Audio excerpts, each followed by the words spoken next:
ఆదికాండం 3వ అధ్యాయం మొట్టమొదటిగా 1 నుంచి 6 వచనాలు చూస్తే మోసపూరిత స్వరం మనకు కనిపిస్తుంది. అక్కడ ఇప్పటి వరకు ఏదైనా తోటలో దేవుని మాట మాత్రమే, అంటే దేవుని వాక్యం మాత్రమే ఉంది. పనిచేసేది దేవుని వాక్యమే. అక్కడ ఏదైనా కమాండ్ చేయాలంటే, ఆదేశించాలంటే దేవుడే.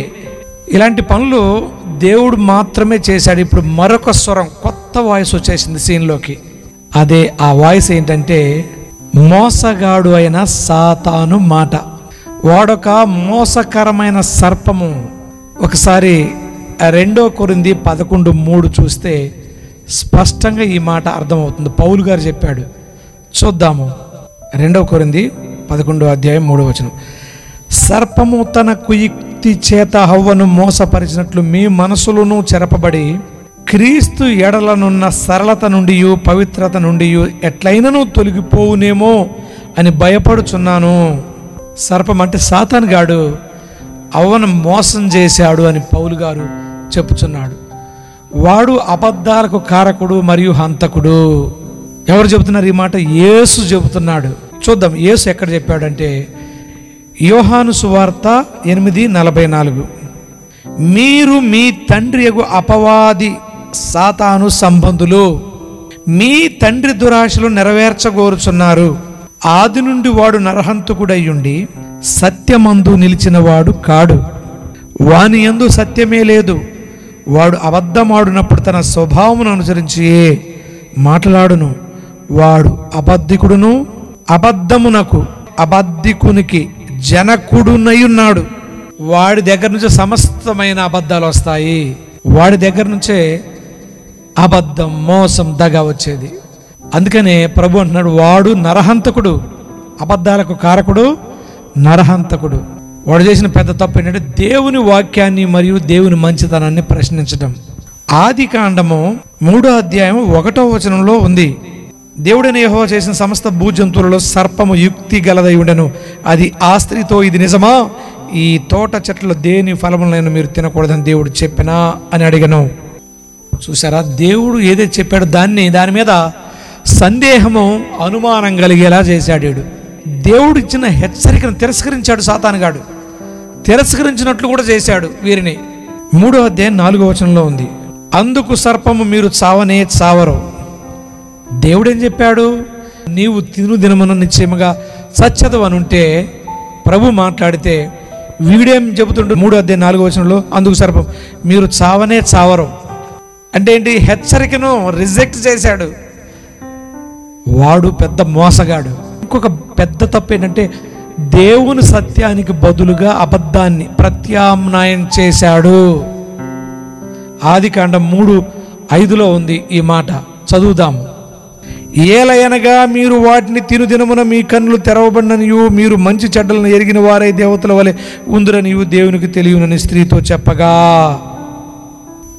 మీరు దేవతల్లా ఉంటారనేది వాడి ప్రధానమైన అబద్ధం. విచిత్రం ఏమిటంటే ప్రజలు ఇప్పటికీ దాన్ని నమ్ముతూనే ఉన్నారు. అవ్వ పండు తిన్నప్పుడు మోసపోయింది.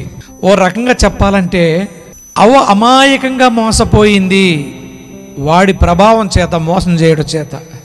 కానీ ఆదాము అలా కాదు. ఆదాము కన్నులు తెరచి అన్నీ తెలిసి దేవుని మాటలు తెలిసి పాపం చేశాడు. ఆదాము తన భార్యను గద్దించుట కంటే, దేవుని సత్యం కొరకు నిలబడట కంటే దేవుడు తనకిచ్చిన అధికారాన్ని పోగొట్టుకోవటమే మంచిది అనుకున్నాడు. కోల్పోయినా పర్వాలేదు అనుకున్నాడు, కానీ గద్దించలేదు. ఆదాము ఆ సమయంలో దేవుడు చెప్పిన విధంగా వ్యవహరించి ఉంటే, దేవుని మాటకు లోబడి ఉంటే, దేవుడి మాటలన్నీ మరొకసారి అవ్వతో మాట్లాడి ఆ పండ్లు మనకొద్దు రా అని ఉంటే నేటి పరిస్థితి ఇలా ఉండేది కానే కాదు. అయితే దేవుని చిత్తం నెరవేరకుండా ఆపే శక్తి ఎవరికీ లేదు. దేవుడు మహాజ్ఞాని. ఆయన ఏమి చేయాలో, ఎలా చేయాలో ఎరిగిన సర్వజ్ఞాని. కాబట్టి మనం దేవుని మాట ప్రధానమని ఎంచి ఆ ప్రకారమే నిర్ణయాలు తీసుకోవాలి. లేదంటే మనము కూడా దేవుని ముందు దోషులుగా నిలబడే ప్రమాదం ఉంది. ఇప్పటి వరకు 1 నుంచి 6 వచనాలు మనం చూసాము. ఇప్పుడు 7 నుంచి 13 వచనాలు ప్రేమపూరితమైన స్వరం కనిపిస్తుంది ఇక్కడ. ఇంతకుముందు మోసపూరితమైన స్వరం 1 నుంచి 6. 7 నుంచి 13 ప్రేమపూరితమైన స్వరం, దేవుని స్వరం అది. ఎప్పుడైనా అపరాధం అనేది అనగా పాపం చేసిన అంటే క్రియారూపం దాల్చినటువంటి పాపం అపరాధం అంటారు. అపరాధం భయాన్ని పుట్టిస్తుంది. అంత మాత్రమే కాదు, భయం మనల్ని పరుగెత్తి దాక్కునేటట్టు చేస్తుంది. సాధారణంగా ఆదాము మరియు హవ్వలు దేవుణ్ణి కలవడానికి పరిగెత్తాలి, కానీ ఇప్పుడు అది వారి వల్ల కాలేదు. వారు ఇప్పుడు పాపులుగా మారారు.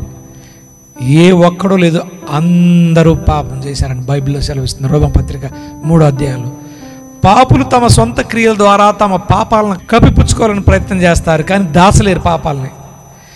యేసు భూమిపై ఉన్నప్పుడు అంటే నశించిన దాన్ని వెతుకుతూ వచ్చినప్పుడు లూకా సువార్త 19:10 ఉంది, చేసినట్లుగా అలాగే నేడు తన ప్రజల ద్వారా పరిశుద్ధాత్మ దేవుడు చేస్తున్నట్లుగా తండ్రి అయిన దేవుడు తప్పిపోయిన పాపులను వెతికాడు. కానీ ఆదాము హవ్వలు దేవుని దగ్గరికి పోలేదు. పోయినట్లయితే వారి జీవితమే కదా నేడు మానవ జీవితంగా అద్భుతంగా ఉండేది. ప్రజలను దేవుని రక్షణలోకి పిలవడానికి దేవుడు మనల్ని ఉపయోగించుకోవాలనుకుంటున్నాడు. మనల్ని సాక్షులుగా ఉండమని చెప్పాడు అపోస్తలుల కార్యం 1:8. మనము ఆయనకు అందుబాటులో ఉండటమే ఇప్పుడు ఆయనకు కావలసింది. 7 నుంచి 13 వరకు మరి ప్రేమతో కూడిన స్వరం దేవుని గురించి చెబుతుంది. ఇప్పుడు ఆదికాండం 3వ అధ్యాయంలో 14వ వచనం మరియు 16 నుంచి 19 తీర్పుతో ఉన్న స్వరాన్ని చూపిస్తున్నాయి ఈ వచనాలు. దేవుడు సర్పాన్ని మరియు భూమిని శపించాడు, అంతేకాని ఆదాము హవ్వలను శపించలేదు. భూమిని శపించాడు, సాతాను గాడిని శపించాడు, అంతేగాని ఆదాము హవ్వలను మాత్రం శపించలేదు. కానీ పడిపోయిన స్థితిలో ఉన్నారు. దాని కారణంగా మనం ఇప్పుడు బాధపడుతున్నాము. మానవుడికి అంతిమ తీర్పు మరణమే. మనిషి కొంతవరకు కష్టమైన వాతావరణ పరిస్థితులను అధిగమించగలడు, కానీ అతను చివరి శత్రువు మరణం గురించి ఏమీ చేయలేడు. దానిని గెలవడం మనిషికి సాధ్యం కాదు. మరణంపై మనిషి యొక్క ఏకైక విజయం యేసు క్రీస్తుపై విశ్వాసం ద్వారా మాత్రమే సాధ్యము అని బైబిల్ సెలవిస్తుంది. యోహాను సువార్త 11వ అధ్యాయం 25 నుంచి 26, 1 కొరింథీ 15వ అధ్యాయం 57 నుంచి 58 ఈ మాటలు చెప్పుచున్నాయి. ఇప్పుడు కృపతో నిండిన స్వరం మనకు కనిపిస్తుంది. ఆదికాండం 15వ వచనము మరియు 20 నుంచి 24 వచనాలు కృపతో కూడిన నిండిన స్వరం. ఆదికాండం 3వ అధ్యాయం 15వ వచనంలో దేవుడు సాతానుపై యుద్ధం ప్రకటించాడు. అలాగే రక్షకుని గూర్చిన మొదటి వాగ్దానాన్ని ఇచ్చాడు. అదేంటంటే సాతాను క్రీస్తును మడిమను కొడతాడని, క్రీస్తు సాతాను తల మీద కొడతాడని. అయితే యేసు సాతాను తలను సితగొట్టి వాడిని సిలువలో యోహాను సువార్త 12వ అధ్యాయం 31లో ఇలా రాయబడింది. అలాగే కొలస్సీ 2:15లో చెప్పబడింది. ఆదాము తన భార్యను అవ్వను పిలిచాడు, అంటే జీవము గల ప్రతి వానికి తల్లి అని అర్థం. దేవుడు అమాయక జంతువు అంటే నిర్దోషమైన జంతువుల రక్తాన్ని చిందించి చర్మంతో వారికి దుస్తులు ధరింపజేశాడు. ఈ కార్యం సత్యాన్ని తెలుపుతుంది. ఏంటంటే పాపులు రక్షింపబడే ఏకైక మార్గం క్రీస్తు చిందించిన రక్తాన్ని విశ్వసించడం ద్వారా మాత్రమే అని హెబ్రీ పత్రిక 9:22లో కూడా ఉంది. రక్తం చిందించకుండా పాప క్షమాపణ లేదు అని.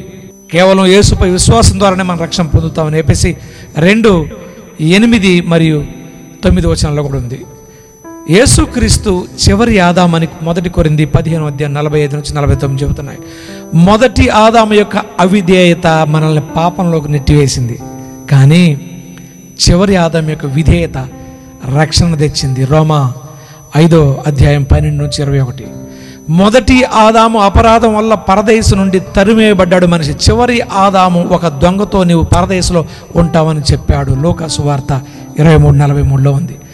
ఆదాములో అందరూ మరణిస్తే క్రీస్తులో అందరూ అంటే నమ్మిన అందరూ జీవంలోకి నడిపించబడ్డారు. ఈ అధ్యాయంలో శోధన గురించి, టెంప్టేషన్ గురించి ఎక్కువగా చెప్పబడ్డదని మనందరికీ తెలుసు 3వ అధ్యాయంలో. మరి శోధనను అధిగమించడం ఎలా?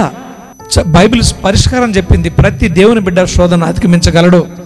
మనలోని ఉత్తమమైన వాటిని బయటకు తీసుకురావడానికి దేవుడు మనలను పరీక్షిస్తాడు. అయితే మనలోని చెత్తను బయటికి తీసుకురావడానికి సాతాను మనల్ని శోధిస్తాడు. యాకోబు పత్రిక 1వ అధ్యాయం 1 నుంచి 15 చదివితే తెలుస్తుంది. ఎవడైనా సరే దేనైనా ఆశిస్తే దాని ద్వారా మరులు గొలపబడి ఏడవబడి ఆ పాపం చేసినప్పుడు మరణం సంభవిస్తుంది. అలా మోసపోతాడు, నాశనంలో పడిపోతాడని బైబిల్లో రాయబడింది. దుష్టుడు అనగా సాతాను ఏం చేస్తాడంటే మనకు మంచిగా అనిపించే వాటితో మనకు ఎరవేస్తాడు. అప్పుడు మనం పాపంలో పడిపోయి చెడ్డ పని చేయడంతో ఆ కార్యాన్ని ముగిస్తాము. విశ్వాసం ద్వారా మరియు దేవుడిచ్చే సర్వాంగ కవచాన్ని ధరించడం ద్వారా మనము శోధనను అధిగమించవచ్చు. ఎఫెసీ పత్రిక 6వ అధ్యాయం 10 నుంచి 18 వచనాల్లో ఉంది. అలాగే దేవుని వాక్యాన్ని ఉపయోగించడం ద్వారా, ప్రార్థించడం ద్వారా, తప్పించుకునే మార్గం కోసం దేవుణ్ణి విశ్వసించడం ద్వారా మనం దుష్టుని జయించవచ్చు. 1 కొరింథీ 10వ అధ్యాయం 13వ వచనంలో ఆ మాట ఉంది. అంత మాత్రమే కాదు, శోధన జయించుటకు పరిశుద్ధాత్మ దేవుడు మనకు శక్తిని, జ్ఞానాన్ని ఇస్తాడు. పరిశుద్ధాత్మ దేవుణ్ణి మనం అడిగినప్పుడు ఖచ్చితంగా మనకి దయచేస్తాడు. కాబట్టి సాతానుగాడు గురిపెట్టే ప్రతి బాణాన్ని జయించడానికి దేవుని మాట, దేవుని జ్ఞానమే ముఖ్యము. ఆత్మానుసారమైన జ్ఞానము, దేవుని జ్ఞానం ముఖ్యము. ఆత్మ నింపుదల ముఖ్యము. వివేకం కలిగి ప్రభువును అనుసరించటే ముఖ్యము. దేవుని మాట విన్నట్టయితే ఆదాము అవ్వలో పాడైపోయేవారు కాదు, పడిపోయేవారు కాదు, సాతానుగాడి మాటలో నమ్మేవారు కాదు. దేవుని మాట మీద నిలబడ్డట్టయితే శోధన జయించే ఏకైక మార్గము దేవుని మాట ఒక్కటే.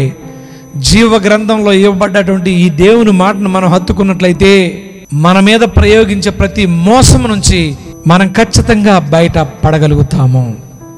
దేవుడట్టి కృపను మనకు అనుగ్రహించాడు. కాబట్టి దేవుని వాక్యాన్ని ఆశ్రయించకుండా నిర్లక్ష్యంగా ఉన్నట్లయితే వాడి చేతుల్లో మనం చిక్కిపోయే ప్రమాదం ఉంది. కాబట్టి దేవుడు ప్రేమిస్తున్నాడు, మనల్ని ప్రేమతో పిలుస్తున్నాడు.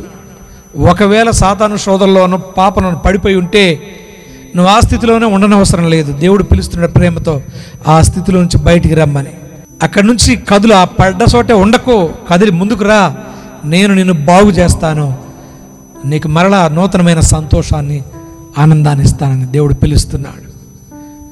యేసు ప్రభువారు నిన్న నేడు నిరంతరం ఏకరీతిగా ఉన్నవాడు. ఆయన నీ బలం తెలుసు ఆయనకి.